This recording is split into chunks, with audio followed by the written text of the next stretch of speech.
Growing up without my dad and knowing him now. When I think back about my childhood, I have very few memories of my father. I was raised by my mother, and I was told they divorced because of a disagreement about money. As I got older, I wondered about him sometimes, where he was, whether he thought of me, why he never came to visit or support me in any way. I wrote poetry about how angry I was that he left, and how much I wished he could be with me. So many unanswered questions and so much heartache filled my head and heart. Looking back now, I realize something I didn't understand then. The Lord is close to the brokenhearted. Psalm 34:18. Even in the moments when I felt abandoned, God was near. I often wondered how differently things would have been if he had been there to raise me. Would I have turned out differently? But even in those questions, God already knew the path ahead. For I know the plans I have for you. Jeremiah 29:11. My story wasn't missing pieces.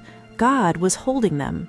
When I was in my late 20s, something unexpected happened.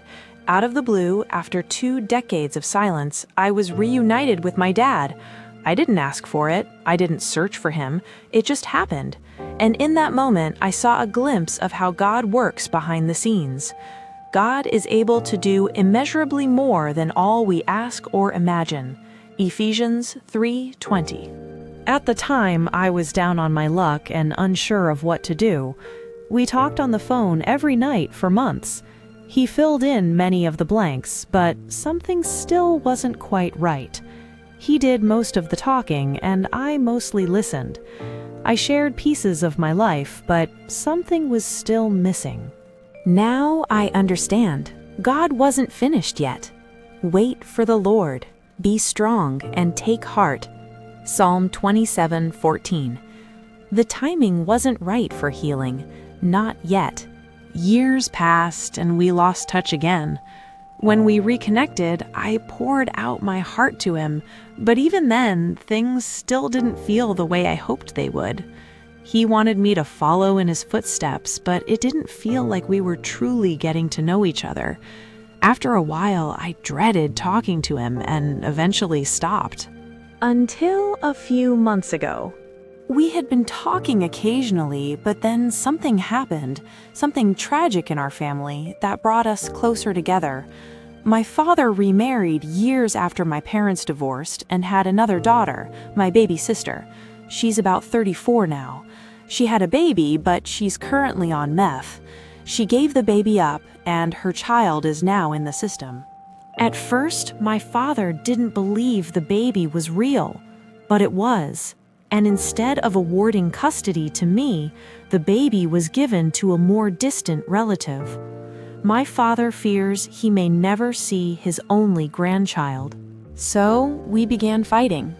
Not with each other, but together.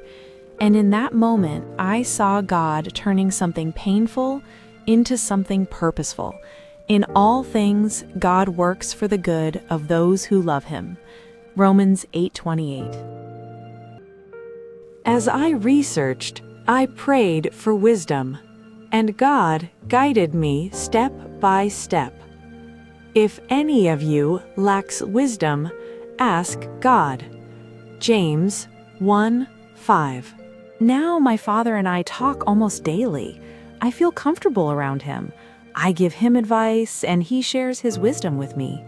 The battle isn't over, but we've already won in ways that matter. God has been restoring something I thought was lost forever.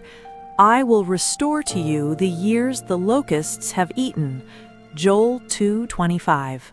Sometimes when God brings two people together, it's not for the reason we expect. As a child, I was angry with my dad for not being there. When I met him in person, I didn't have much to say. I never asked him why he wasn't there. I just shut down. But I'm not like that anymore. I engage, I listen, I contribute, and I look forward to him moving back to my hometown, where I live now. We are no longer strangers, but then again, we never were. We are father and daughter, and God delights in unity. How good and pleasant it is when family lives together in unity. Psalm 133:1. Let's pray. Father, thank you for being present in every chapter of our lives, even the ones that felt empty, confusing, or painful. Thank you for the quiet ways you restore what was lost and heal what was broken. I lift up every listener who carries wounds from their family or their past. Remind them that you are close to the brokenhearted and that you have a plan for their story. Give us wisdom, patience, and courage as you continue to write new chapters in our relationships. Help us walk in unity, forgiveness, and hope. In Jesus' name, amen.